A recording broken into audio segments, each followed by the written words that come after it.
This is Acast Recommends. Every week, we pick one of our favourite shows.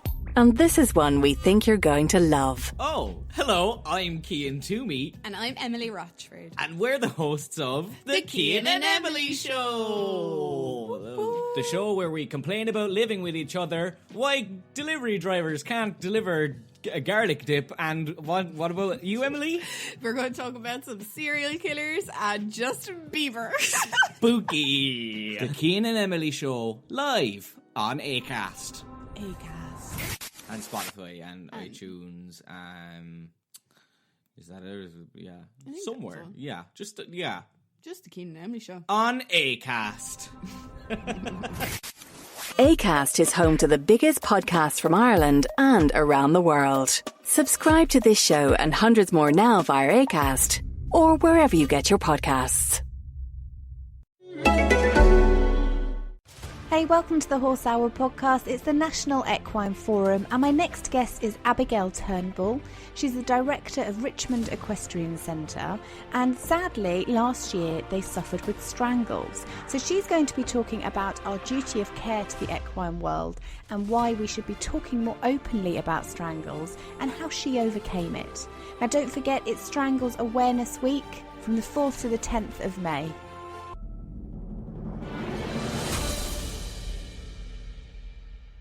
Abigail, how are you? Hello, hi, good, thank you. First of all, let's find out a little bit more about you. How long have you been running Richmond Equestrian Centre? We only bought Richmond in summer 2018, so we were cattle farmers originally. We lived about 20 minutes from here, and it was a family farm. Basically, we came out of the family farm and bought Richmond, moved in July 2018. Oh my gosh, so you made the jump from cows to horses. That's pretty brave. Yeah, cattle and arable. Did you have much experience with horses? No, my husband's been a farmer. Farming's been in his blood for years, so he knew we were kind of looking at. It was a bit run down when we got Richmond, and it needed a bit of TLC and the grassland and the barns and the yard and things like that. So we, big project, but I think the positives though that I can see from that is that you've got heaps of business experience because you've been running a business, and the one thing when I think about strangles and infectious diseases is I should imagine your husband has had to deal with all those with the cattle because there's tuberculosis and they need lots of vaccinations and things. So did you know much about the infectious diseases when you took on the yard? We knew a little bit about strangles. Everybody kind of said you don't want it. I don't think we realised how common it was because obviously it isn't a notifiable disease. So a lot of people don't admit to having it. I think it has a stigma very much of being a dirty disease that you might find on a dirty yard or something. So we knew a little bit about it. And it's, when we came in here, we did a lot of renovation. There was about 55, 60 livery clients here, and I think we went down to 5. And we renovated all the buildings and then slowly built it back up. There's probably it was probably a 2-star yard, and we probably reopened as a 4 or 5-star yard. So we thought we'd never get strangles because we were, doing everything as we thought as it should be and tidying everything up. Yeah, it was and clean. I think that's the scary thing is that we initially think, oh, well, we're clean, and if you get strangles, then you must be dirty, like you said. But actually, that's not the case. It's not. Absolutely, not. You can be doing everything that you're doing, and I'm taking you had great biosecurity. Yeah, good, really good biosecurity. It was just even now when I think about it now, how we got it. I don't know, but it just proves how contagious it is. And I think the fact that we admitted to having it and everybody was shocked, or a lot of people were shocked. Yeah. How did that make you feel, seeing the negative reaction? Disappointed, actually, because obviously we're not, my daughter's been riding probably all her life, so we knew we had horses at home, but we certainly weren't enthusiastic equestrians with a lot of knowledge. But it was very disappointing. I was very shocked by some people's reaction. People that I thought who I probably looked up to as professionals, and kind of said we were stupid and amateurs for disclosing that we had strangles. And one person commented that if we got it again, at least we'd know how to deal with it.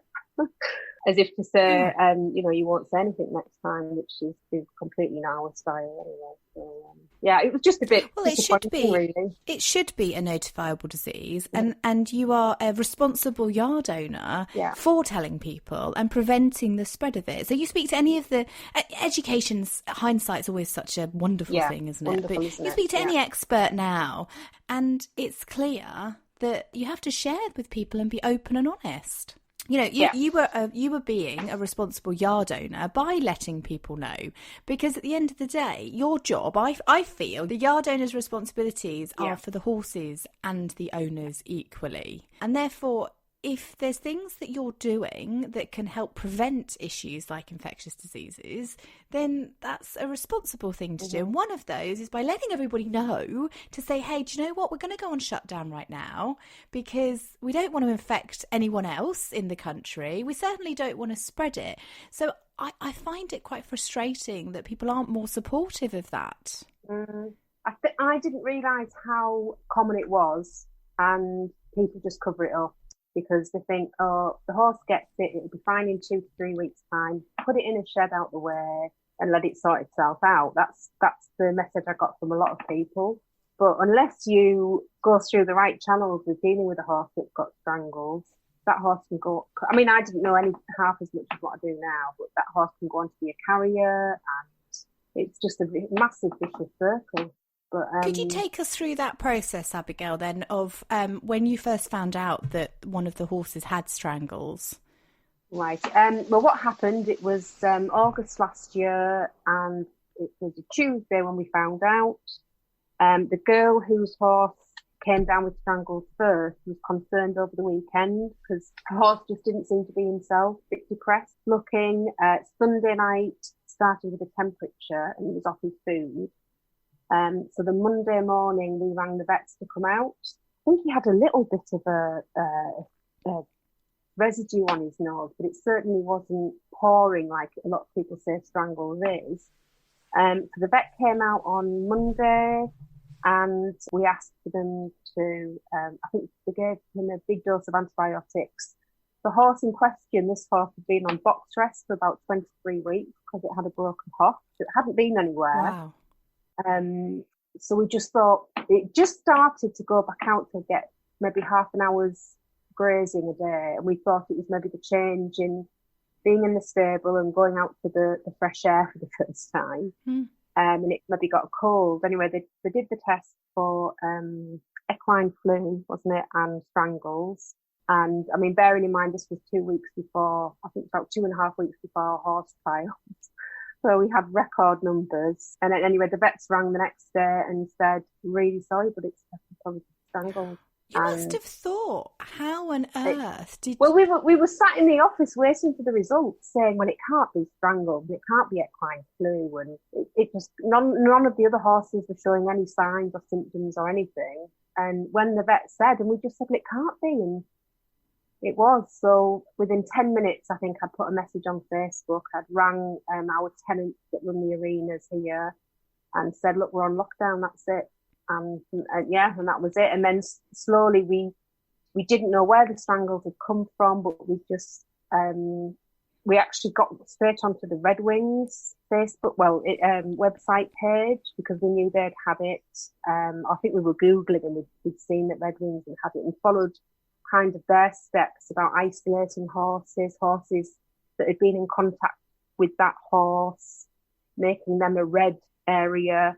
So we had like a red yard, an amber yard, and a green yard in effect.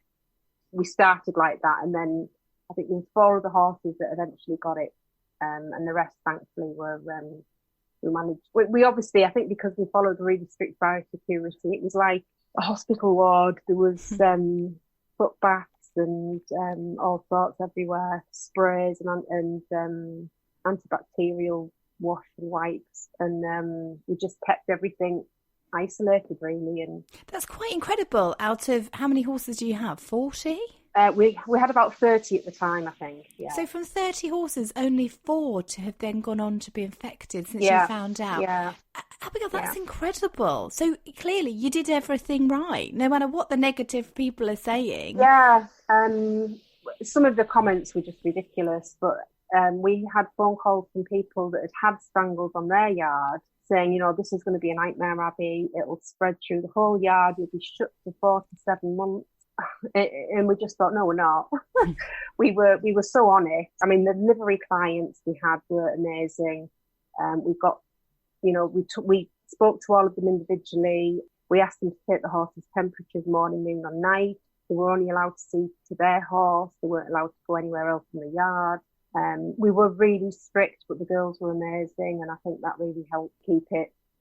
And do you think maybe that leadership that came from you made everybody feel a little bit more secure? Yeah. Because you do tend to go into panic at these times, and by having someone normally everybody wants someone to blame. I think you go through the cycle. There was like anger, blame, people were upset, but it was just trying to keep the morale, trying to keep people informed of what was happening. We had 3 different vets coming and going.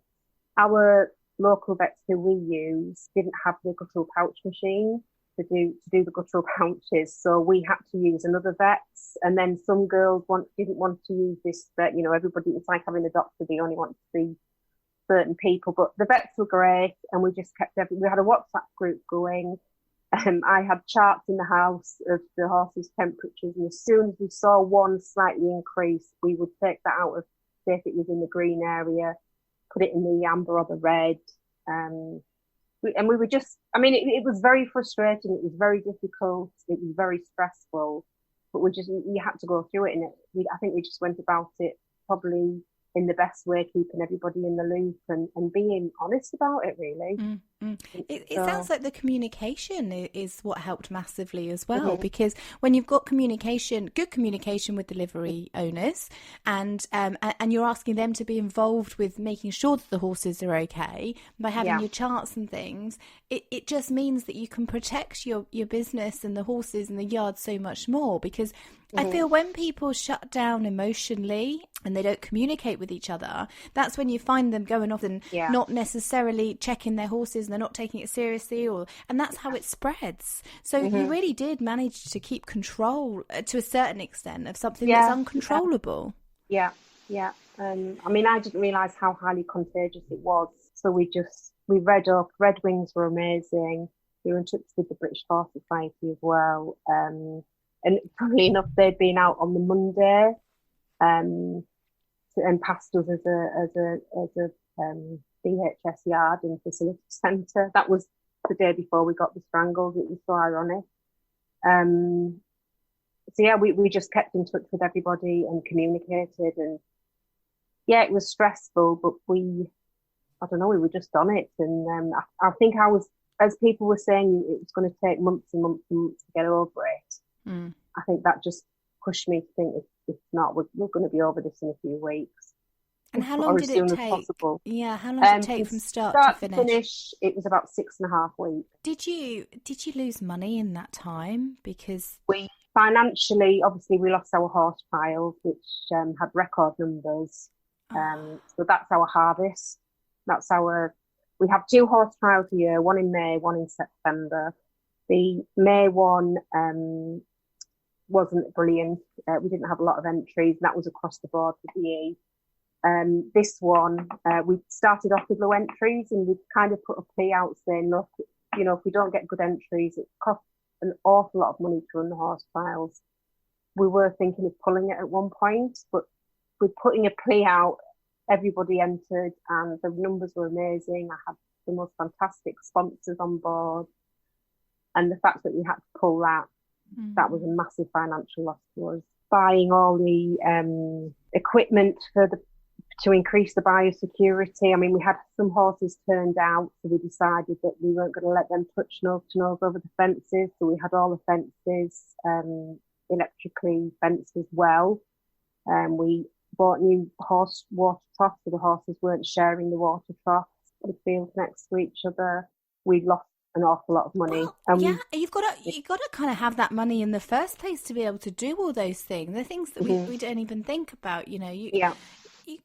It's not. I wouldn't even think about going and getting more water troughs so that they don't share. Yeah. I mean, a lot of people. Somebody said to me, the best thing you can do is put all the horses in one field and let them all get it. And that. Are you joking? No. Because they said we wouldn't contain it and it would just pass and pass and pass. Just put them all together and get it out of the way, and it would be done and dusted. And I just. Yeah. But this is again where we don't want to be listening to opinions. We want to be listening to experts. And Absolutely. Red Wings have done a phenomenal job over the last few years of building awareness over strangles and how to deal with it. So with their Stamp Out Strangles campaign, where yard owners and horse owners can sign up to pledge to stamp out strangles, and basically you get, if you sign up, it's totally free. It's brilliant. It's on their website. Put your name there, and you get emailed information of what to do if you spot strangles, what the signs are, how to look after your horses, how to prevent it. So it's a great educational tool.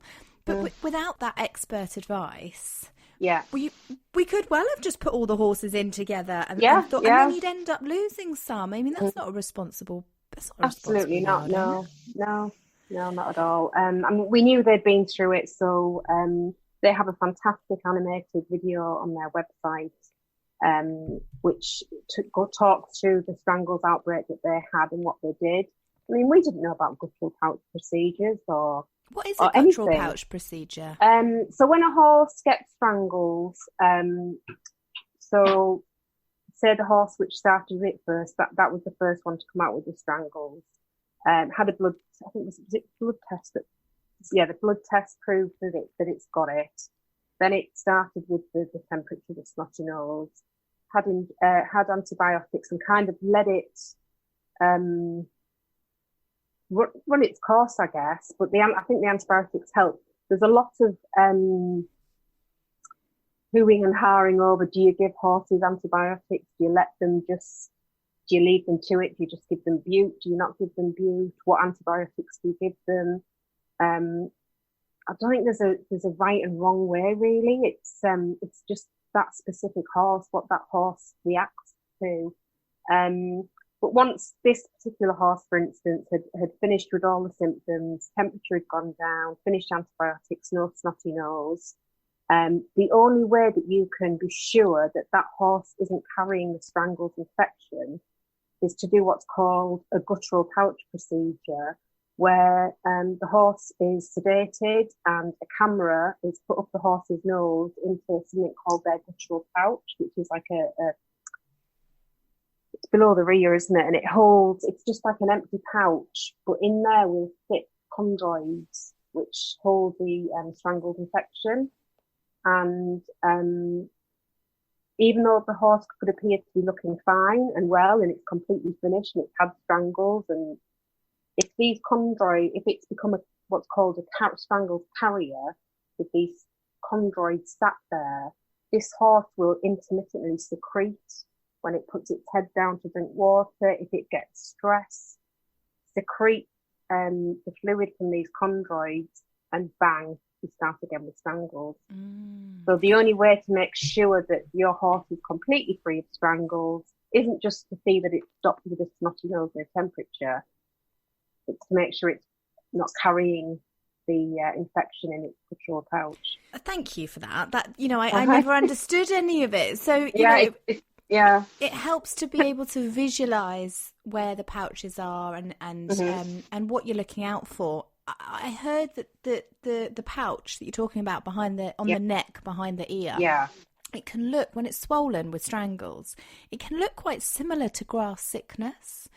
And did you hear, I don't know, you'll be able to help us, that sometimes strangles gets missed because it's, thought of as grass sickness.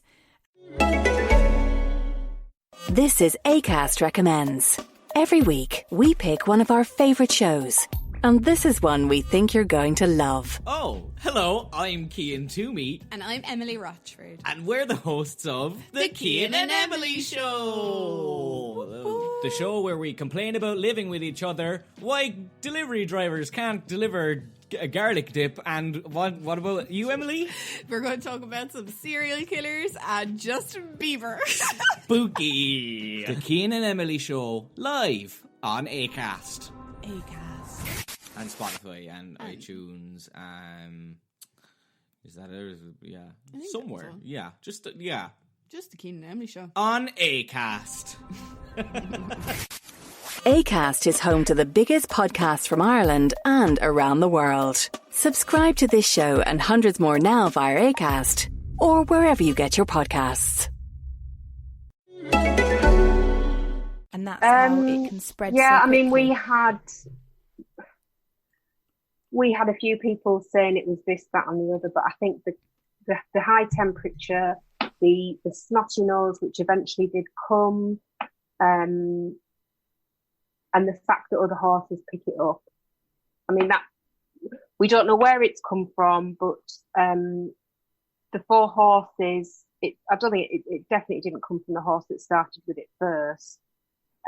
Whether it's been brought in on humans, the vet said it could be brought in from a dentist, a vet, a farrier, another horse, that horse being away somewhere. It's a minefield. But I think it's quite clear that it's strangled when it starts with the snotty nose and everything like that. Yeah. It's interesting actually because I'm always petrified of strangles because I live really close to the New Forest, and in the New Forest it's quite prevalent for strangles. Yeah. So I hear. And one of the things that we get told a lot is don't let the horses drink out of the water in the New Forest because it spreads through water, but it also spreads on clothing. And doesn't it last up to 15 minutes on clothing? I think it'll last probably longer than that. I know it can last for up to 8 weeks in water. Wow. In the paddocks as well. So we had a couple of horses that had strangles that we turned out. They were isolated paddocks. But those paddocks we treated as contaminated, and we didn't let anybody else in them for 6 weeks after, just to make sure. We're so petrified of it ever happening again. But the sad thing is, Abby, it could happen again. It could, and if absolutely. it does happen again, it's not your fault. No, and I'll do exactly the same as I've done this time, and make people aware. And we could stamp it out better if people. It's just shocking because some people have said to me, "Oh, well, my horse had strangles, but it recovered after 3 weeks." And I said, "Oh, well, what did the guttural pouch procedure come back with?" And they were like, "Well, what's the guttural pouch procedure?" So there's every chance that horse that had it has become a carrier. But I think it's an expensive procedure if you're not insured. But horses are expensive, and it's horse welfare, I think, at the end of the day. Absolutely. How did you manage, and duty of care, as an owner? Yeah, really, absolutely. Yeah. It's up to us really to try and stop spreading these diseases. Yeah. And if we can get rid of them, that would be even better. But we're only going to get rid of them if we talk about them, if we learn about them, if we know how to prevent them, if we know what to do with them. Yeah, absolutely. It's educating people. I've been educated in it, and it's letting other people know. And I think it's so easy that any horse owner has to be aware of it. How did you deal with the owners who all have their own opinions of what they want and what they think's best for their horse, in terms of the procedure and the stages of I guess you can put as a yard owner, for example, you can easily split your yard and say, right, green zone, red zone, orange zone, and that's the rules. But in terms of their veterinary choices and how far they're prepared to go with helping their horse, for example, you can't force everybody to have a guttural pouch test, or can you? Well, we definitely said that any of the horses that have had strangles would have to have a guttural pouch procedure. And how was that? How was that received? Actually, absolutely fine. I think all our girls wanted to make sure their horses were 100% fit and healthy after they'd been poorly. So, I mean, one horse had it for weeks from start to finish, and he just couldn't shake it. He had 9 guttural pouch procedures. Oh my Because gosh. when they went in, they were administering the antibiotics onto the chondroids, coming out, leaving it a few days, thinking that would do it, going back in, and it was still there. So, yeah, bless him. I think he was maybe just a bit run down. I don't know. It's like human beings, us getting an infection. It affects horses, different horses in different ways. Some had it probably 5 or 6 days, then seemed to recover, had the guttural pouch procedure, and everything had gone. They do a swab when they do the guttural pouch procedure, which that gets sent off, and then we get the results, whether it's still positive or negative. And we went with every single one of the horses until they got a negative result. And we did stamp it out on the yard. You know, I can honestly say that I know fine well we haven't got it anymore, and it's not. Whereas some yards, I think if they haven't persevered with it and gone through the right channels, there's every chance they could have a carrier there. Has it put you off doing any more events like the horse trials? No, not at all. I think it's what we tried to do. It was an awful situation. It was very stressful, and my husband and I just sat one night and thought we need to kind of turn this around and make it into a positive, and try and let people know and not to be embarrassed if you've got strangles. And we lost out massively, but we like to think that we did it the right way. We got over it in a few weeks, and we are even tighter on biosecurity now.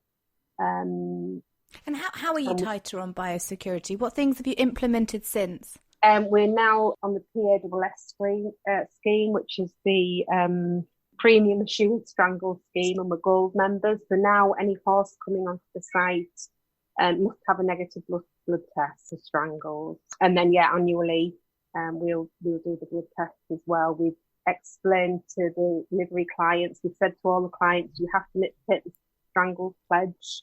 We're really pushing that any which way we can, and working quite closely with Red Wings. If we see anything on the site, obviously we're a competition centre as well.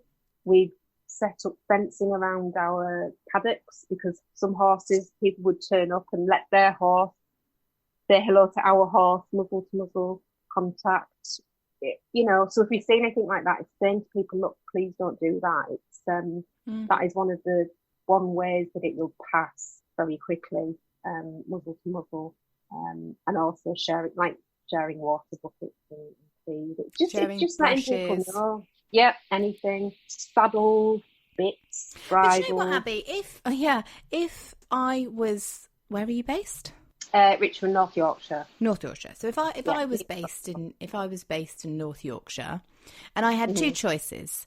I had a really proactive yard owner who genuinely cares about the welfare of the horses and the yard, that, is asking me to have blood tests done. Because a lot of people complain when you ask as a yard owner, can you have a blood test done? They're like, why are you making me spend money? Well, because it's for the safety of your horse and all the other horses and to your business. It is your business as well. At the end of the day, if you're not, as an owner, providing a safe environment for horses and owners, then you're not meeting your duty. And if you're not meeting your duty as a yard owner, people aren't going to want to be there. So if I was in North Yorkshire, I would trust you that if anything was to happen, you would deal with it, and really effectively, rather than the yard that didn't really pay much attention. It's like, well, it's okay. You've had strangles a couple of times, but we got rid of it. Let's just see what happens. I wouldn't want to be involved in that. However, the question is, many people can't afford that. So they can't afford to do blood tests every year. They can't afford to go through these procedures. And so it really is at what point does it become about the welfare of the horse? It's a really difficult medium to have, isn't it?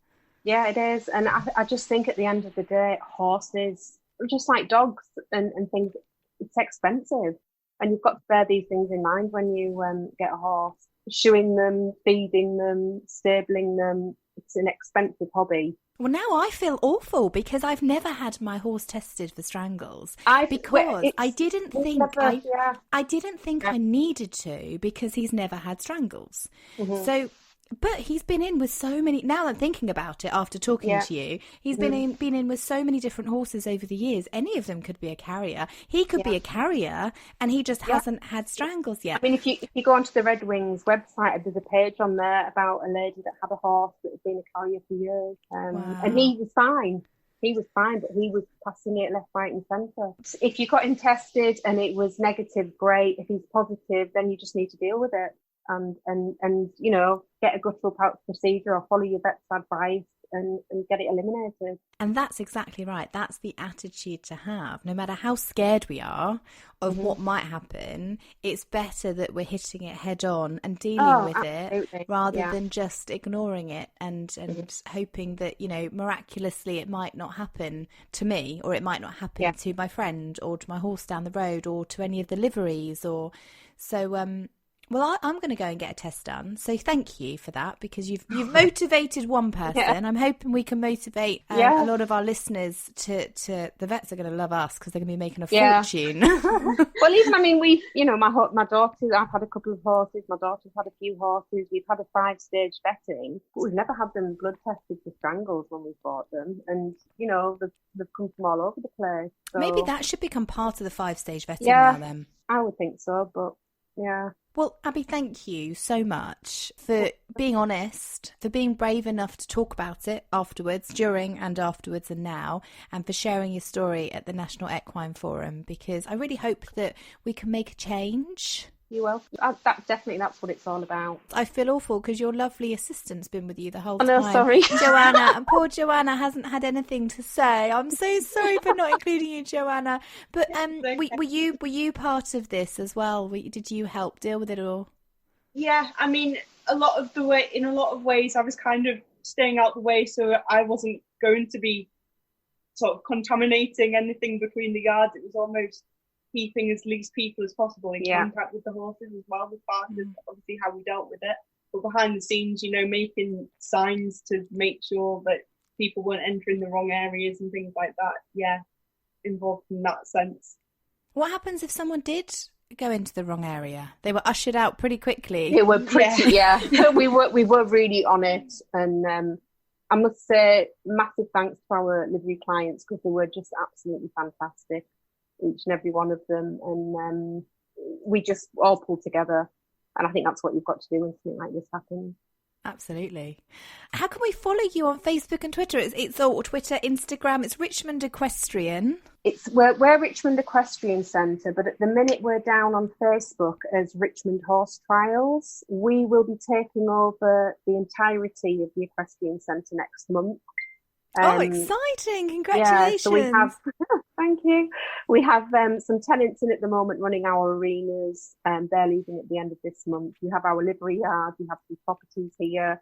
We've got Facebook pages for everything, but as of the 1st of April, it'll all come under one umbrella. But if you go on now, it's Richmond Horse Trials on Facebook, Twitter, Instagram, and then that will change to Richmond Equestrian Centre. So, and when are your horse trials? First one's the 8th, 9th, 10th of May. That's a bank holiday Friday this year. Is that over Badminton weekend? It is. Yeah. Do you find it's so frustrating, isn't it, that you don't get a choice as to when you get to hold the BE event? It always seems to have been that weekend. So fingers crossed. We've got the bank holiday this year because they've moved it round for the BE Day anniversary. So that should help us. And what star are your horse trials? We just do B90, B100, novice and intermediate. Yeah. And who designed your course for you? We have Jamie Innes and Marie Nicholson, cross-country course building and designing. Are they good? I don't know. Very good. Yeah, fantastic. They've been in the game a while and really good. Tracy Barraclough is our show jump course designer. She's fantastic. We've got a really good team. I mean, we've only been doing it. What will this be? Our 3rd or 4th one? Should have been the 4th one, yeah. And we love it. There's such a fantastic atmosphere, fantastic team of people. We've got the most amazing volunteers that come forward. Hopefully we'll have the weather. I'm looking out the window now and it's absolutely blowing a gale with snow. But but yeah, hopefully a few more weeks. The ground's in a fantastic state. Obviously, it hasn't had a horse on it for nearly a year, so. Well, there is a silver lining, isn't there? Yeah. Well, I wish you both the very best, and I just think it's incredible that you've gone from looking after cows to running one of the best centres in the country. It's amazing. Congratulations on your accreditation as well, and I can't wait to see all your photos from your horse trials this year. Hopefully, it'll be a huge turnout for you. Yeah, fingers crossed. Yeah. Thanks so much. See you. Thank you. Bye. Thanks so much for listening. I hope you enjoyed this episode. You can download more speakers from the National Equine Forum if you head to their website, nationalequineforum.com, or of course on our podcasting platforms, Acast, Stitcher, Player FM, iTunes, all the usual places.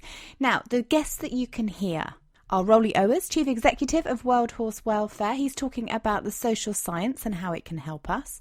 I speak to Dr. Barry Johnson, who's an independent chair at the Horse Welfare Board, and he talks about British racing's living example of the social licence.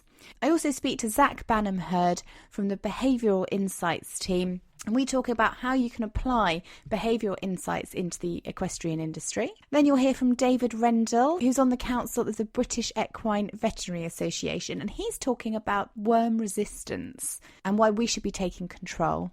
Then finally, you can hear from Kirsty Withnell, who's an RSPCA inspector, and she works at the RSPCA Special Operations Unit, and she's talking about multi-agency collaboration in equine welfare cases. So lots of people to hear from. Anybody else that was at the forum, you can go back and watch again on the National Equine Forum's YouTube account. It'll also be all over their social media, and we'll be sharing those as well. So lots of people to see. Don't forget you can watch the last few speakers live at nationalequineforum.com. Thanks for listening.